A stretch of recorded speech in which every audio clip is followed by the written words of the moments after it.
안녕하세요. 액션 읽는 밤이 돌아왔습니다. 네, 이번 영화는 저희 구독자분들이 추천해주신 영화입니다. 저희가 이 영화를 리스트에 올려둔 걸 어떻게 아시고 추천을 해주셨더라고요. 네, 여성 관객들이라면 좋아할 수밖에 없는 영화니까 기대해주세요. 네, 전직 국가대표 레슬러였던 아버지의 꿈을 따라서 메달리스트에 도전하는 자매의 이야기 단갈입니다. जो मैं करना चाहता था वो बारह बेटा करके दिखावेगा। चोरी हुई। यो बात मेरी समझ में ना आई कि गोल्ड तो गोल्ड होता है। छोरा लावे या छोरी।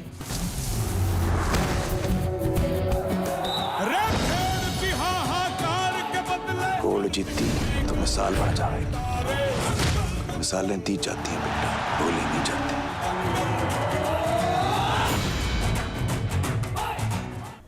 레슬링은 우리 현아 씨가 할 얘기가 많을 것 같아요. 레슬링 하는 재미에 한참 빠져 있었잖아요. 네, 근데 코로나 때문에 잠시 중단이 됐습니다. 네. 이게 좀 배우고 나서 그런 게 아니라 이제 막 재미를 느끼는데 이게 중단이 돼서 더 아쉽겠어요. 레슬링 배워보니까 어떻던가요? 저는 주짓수보다 훨씬 단순하다고 느꼈어요. 일단 이게 넘어뜨리면 되는 거고 이제 도복을 붙잡을 수 있거나 한 게 아니라서 훨씬 밀착되어 있고 그리고 좀 몸을 쓰는 각도 이런 거를 정교하게 배울 수 있었던 것 같아요. 저는 딱 한 번 체험식으로 배워봤는데 이거 하면서 단번에 드는 생각이 이거 장난 아니다. 엄청 과격한 운동이구나 이런 생각이 들었거든요. 이게 상대방을 되게 폭발적인 힘을 써서 넘어뜨려요. 일단 그 넘어뜨리는 기술이 되게 중요하고 그러면 또 상대는 가만히 있지 않잖아요. 넘어뜨려지지 않으려고 힘으로 버티고 막 이러면서 서로 몸싸움을 굉장히 많이 하게 되더라고요. 네, 그러니까 일단 주짓수는 상대방을 넘어뜨리고 나서 공격이 시작되는데 레슬링은 넘어뜨리고 나서 상대방을 바닥에 고정하는 것 자체가 목적이다 보니까 좀 테이크다운에 대해서 잘 배울 수 있었던 것 같아요. 그러니까 넘어뜨려서 고정을 시키고 누르거나 해서 이기고 뭐 이런 그런 걸로 방식인 점수를 것 따는 같아요. 거죠. 네, 흔히 얽혀서 싸운다라는 의미의 그래플링 종목이 다 이렇게 몸싸움을 많이 하잖아요. 네, 오늘 의상도 그래플링 티셔츠를 입으셨네요. 네, 이게 그래플링 공식 로고가 그려진 티셔츠입니다. 제가 좋아하는 티셔츠. 상대방을 이렇게 뭐 뽑아 올리고 던지고 넘어뜨리고 그런 주짓수, 뭐 유도, 삼보 이런 것들이 다 그래플링에 속하는데 그 중에 레슬링이 좀 가장 과격하게 느껴지는 것 같아요. 일단 힘이 엄청 세야 유리하잖아요. 레슬링 선수들이 보면 막 키가 크거나 이렇진 않기 때문에 힘이 그렇게 세 보이지 않는다고 생각하실 수도 있는데 괴물 악력을 갖고 있어요. 다부지고 네. 악력을 엄청 세게 하는 훈련들을 하거든요. 어떤 훈련을 하죠? 네, 많이 그래플러들이 하는 운동 중에 불가리안 백이라는 도구를 사용하는 운동이 있어요. 이제 그거는 불가리아 출신 레슬러가 고안한 운동인데 그 운동을 하면은 이렇게 악력도 강해지고 또 이제 그래플링 그런 동작들에 바로 적용할 수 있는 그런 동작을 많이 익히게 되더라고요. 네. 그리고 또 이제 클럽벨이라는 도구도 있습니다. 영화에도 그 비슷한 게 나오더라고요. 맞아요. 영화 오프닝에 보면 굉장히 덩치 큰 남자 선수들이 이렇게 방망이 같은 걸 막 돌리고 있잖아요. 네. 그게 클럽벨하고 네, 비슷한 그래서 훈련이죠. 이제 좀 쇠 방망이 같은 건데 무게 중심이 멀리 있기 때문에 이런 광배근 같은 거를 단련하는 데 도움이 되고 또 악력을 키우는 데도 역시나 도움이 되더라고요. 저희도 주말에 같이 하는 그룹 운동에서 불가리안 백이랑 클럽벨 훈련을 좀 하고 있기는 해요. 근데 우리가 악력이 세졌는지는 모르겠는데 세졌다고 믿으려고요. मैं उसने हटा दूंगा। हाथों की पहलवानी अब दंगल होगा।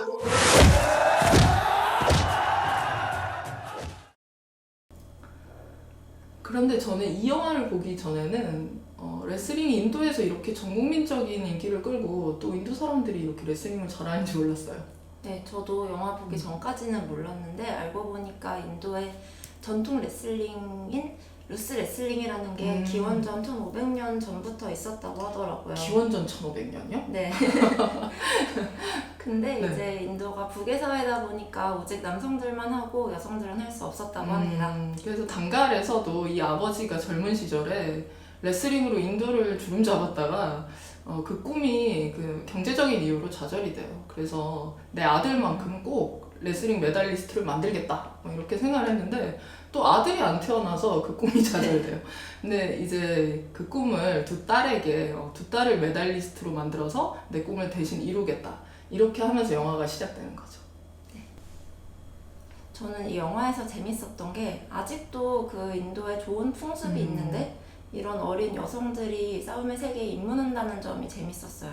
굉장히 아버지가 또 혹독한 훈련을 시키잖아요. 네, 그래서 처음에는 원래 여느 여자아이들처럼 그냥 학교나 다니던 친구들이었어요, 이 친구들도. 그래서 이 아버지가 막 훈련을 시키니까 처음엔 반발을 하죠. 왜 우리가 이렇게 힘들게 하고 싶지도 않은 레슬링을 해야 되냐. 그리고 머리는 왜 이렇게 남자처럼 짧게 잘라야 되냐. 막 이렇게 막 반발을 하는 장면들이 나오죠.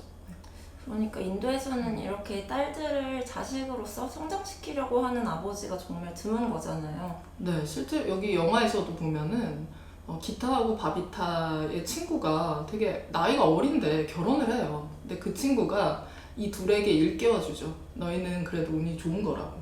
그러니까 너희 아버지는 너희들에게 꿈을 걸고 너희들을 키워내는 것이 그 자체가 부러운 일이다 이렇게 얘기를 하거든요.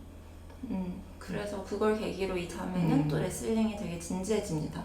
그래서 그때부터 트럭을 타고 이렇게 전국을 돌아다니면서 싸움을 시작하게 됩니다. 네, 그래서 저는 막 트럭 타고 막 그 싸우는 장면들 나올 때 좀 재밌는 장면이 있었어요. 처음에 싸울 때는 이게 뭔지를 몰라서 그 남자애하고 싸움을 하는데 그 남자애가 머리를 한 대 때리거든요.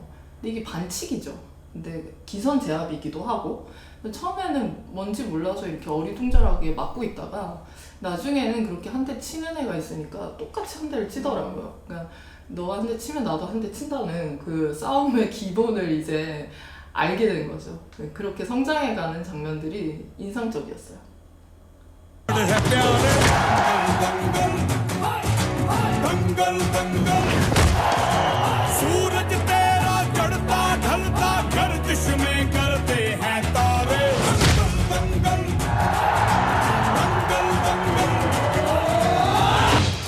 그럼 말이 나온 김에 단갈의 명장면을 한번 꼽아볼까요? 저는 기타와 아버지가 레슬링으로 맞붙는 그 장면이 제일 인상적이었어요. 네, 좀 더 자세히 설명해 주세요. 네, 기타가 이제 아버지하고 트럭 타고 전국을 다니면서 막 싸우다가 이제 정식으로 선수가 되고 학교에 가서 정식으로 이제 코치에게 교육을 받잖아요. 근데 이 코치와 아버지의 그 가르치는 방식이 좀 상반됩니다. 그렇다 보니까 그 둘의 가르침을 받는 기타 입장에서는 아버지는 좀 낡은 방식으로 가르치는 것 같고 그 코치의 방식이 좀 신식인 것 같이 느껴져요.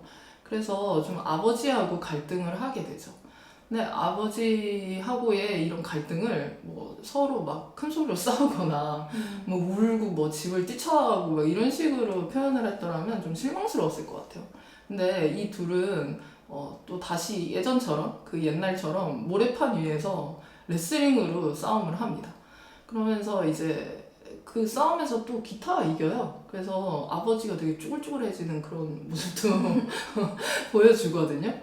근데 그런 장면이 이제 기타가 후계자인 것을 넘어서 그 기량면에서 아버지도 뛰어넘었다는 것을 여과없이 보여준 거예요. 근데 저는 그게 되게 인상적이었고 그 정도 장면은 과감없이 보여줬어야 했다는 생각이 들어요. 저는 진짜 이 장면이 너무 통쾌했어요. 왜냐면 처음부터 이 아빠가 훈련시키는 방식이 너무 강압적이었고 그리고 나중에 그 딸이 학교에서 배운 기술을 무시하는 부분도 싫었고 그래서 기타에게 이입을 해서 아버지가 좀 미웠던 것 같습니다. 근데 근데 영화에서는 사실 결과적으로 아버지의 이런 방식이 옳았다는 것처럼 말을 하고 있는데 저한테는 아버지가 그렇게 좋은 코치로 보이지 않았던 것 같아요. 그렇게 볼 수 있죠. 효나 씨가 꼽는 명장면은 어떤 장면이죠? 저는 역시 마지막 경기가 가장 인상 깊었던 것 같아요. 그래서 기타가 아버지의 이렇게 지시에 따라서 경기를 진행하다가 아버지가 자리를 비운 사이에 자신만의 판단으로 이렇게 경기를 헤쳐나가는 부분도 좋았고 또 이게 사실 너무 뻔해 보이기는 하지만 정말 마지막 순간에 30초를 남기고 4점 차로 뒤지고 있을 때 5점짜리 기술을 성공하는 장면? 이런 부분이 되게 저는 정말 뻔하지만 좋았다고 생각합니다. 되게 감동적이었고. 그 기술이 되게 고난이도 기술이잖아요. 네, 그러니까 뭐 흔히 수플렉스라고도 하고 뭐 백드롭이라고도 하고 한국에서는 이제 안아띄우기라고 하는 상대방을 이렇게 안아서 뒤로 뒤로, 넘겨서 네. 영화에서는 이제 무지개처럼 홀을 어. 그린다고 하는 동작이 있는데 너무 어떻게 하죠? 지금 목이 꺾일 것 같아요. 그러니까 저도 이런 동작이 되게 프로레슬링에서만 어. 가능한 동작인 줄 알았는데 실제로 레슬링에서 나올 수 있는 동작이고 너무 위험하지만 또 가장 높은 점수를 준 기술이기도 하고 그래서 힘도 세야 되고 막 네. 유연하기도 해야 되고 진짜 이 배우가 너무 레슬링 훈련을 열심히 했다는 걸 느꼈어요. 네네. 그래서 그런 장면들이 이게 좀 클리셰 같고 뻔한 것 같지만 당연히 그렇게 귀결된다는 걸 우리도 알고 있잖아요. 기타 메달 따고 끝나겠지 이렇게 알고는 있는데 네. 또 앞에서 쌓아온 서사가 있으니까 그 장면에서 이렇게 빵 터트려주면 뭉클하지 않을 수가 없어요. 그 장면을 이 영화를 좋아하시는 분이라면 누구나 그 장면을 좋아할 거라고 저는 생각합니다. मैं उसने हटा दूंगा मुझे एक बात हमेशा याद रखना बेटा अगर सिल्वर जीती तो आज नहीं तो कल लोग तन्ने भूल जाएंगे गोल्ड जीती तो मिसाल बन जाएगी और मिसालें दी जाती हैं बेटा भूली नहीं जाती 저는 이 영화 단가를 좋아해서 운동하는 여자에서도 다뤘는데 그게 레슬링하는 어린 여성의 모습을 보여줬기 때문이거든요. 근데 그런 면도 있지만 좀 아쉬운 면도 있는 것 같아요. 어떤 면에서 그러셨어요? 결국에는 기타가 아버지 없이 홀로서서 우승을 하는 걸 보여주는데 근데 그 승리가 기타의 승리라기보다는 좀 아버지의 승리처럼 보이는 면이 있죠. 그러니까 아버지와 갈등이 있었고 궁극적으로는 기타가 아버지 없이 혼자 승리했지만 결론은 약간 그렇게 보이지 않았다는 말씀이시죠? 네, 아까도 말씀드렸듯이 코치의 방식과 아버지의 방식이 대립을 했잖아요. 근데 그 코치가 조금은 유치하게 악당처럼 그려져 있어요. 영화를 보시면. 그래서 근데 기타가 다시 아버지의 말을 막 상기하고 혼자서 상기시키고 그래서 우승을 하면서 결국에는 아버지가 참된 스승이었다. 코치가 아니라 뭐 이렇게 되는 건데 그게 또 어떻게 보면은 아버지 말을 잘 들어서 딸이 잘 됐다? 뭐 이렇게 보일 수도 있고 또 이게 아버지의 말을 잘 들은 건데 또 기타는 어쨌든 결과적으로 우승을 했고 그래서 다 이게 뭔가 화기애애한 가족애로 결론 지어지는 그런 면이 있어요. 네. 그러니까 얘기를 하다 보니까 저희가 저번에 다뤘던 아이 토냐에 나왔던 토냐 엄마가 생각나는 것 같아요. 맞아요. 근데 토냐 엄마 때문에 토냐가 성공한 것 같지만 사실은 너무 딸을 학대했던 무서운 엄마였잖아요. 그렇게 보면 되게 대조가 되죠. 그래서 이런 용어들을 봐도 사실은 그런 차이가 있는데 뭐 아들들을 축구를 시키고 그 축구하는 걸 막 지켜보는 엄마를 사커맘이라고 부르잖아요. 근데 이 사커맘은 참된 스승이라기보다는 좀 극성맞은 엄마? 약간 뭐 너무 과도하게 열성적인 엄마? 이런 의미 있는데 또 골프데디라는 말이 있어요. 이제 그 딸을 좀 헌신적으로 뒷바라지해서 세계적인 골퍼로 키운 아버지들을 골프데디라고 부르는데 그 골프데디들은 또 되게 헌신하고 교육적인 그런 의미로 쓰이는 용어거든요. 그렇죠. 그러니까 아이와의 관계에서 약간 엄마는 항상 뭘 해도 부족하고 아빠는 조금만 잘해줘도 좋은 아빠다 약간 이렇게 받아들이는 면이 있는 것 같아요. 네, 그게 제일 대표적인 말이 이제 엄마들을 양육하는 엄마를 일컫는 말 중에 맘충이라는 그런 비하 용어가 있고 아버지들은 반면에 라떼파파라고 부르잖아요. 그 극명한 온도 차이가 있죠. 네, 이런 것을 보면 이 영화도 결국에는 너무 아버지를 그 부정이나 헌신하는 면을 되게 과도하게 많이 띄워준 게 아닌가 좀 이런 생각이 들었어요. 사실 이 아버지야말로 성별 하나 때문에 기타와 바비타는 자기 후계자로 생각도 안 했던 사람이거든요. 그러면 이번 영화 한 줄 평은 뭐라고 하셨어요? 저는 여성이여 세상이라는 링에 올라서 주저하지 말고 싸워라 이렇게 정해봤어요. 저는 기타 레슬링으로 인도 여성의 승리를 얻다 이렇게 정했습니다. 네.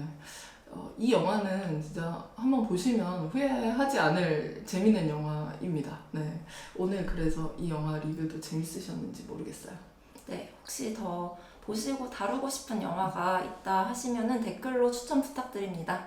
네, 그러면 저희는 여기서 물러나고요. 좋아요와 구독, 알림 설정 꼭 부탁드려요.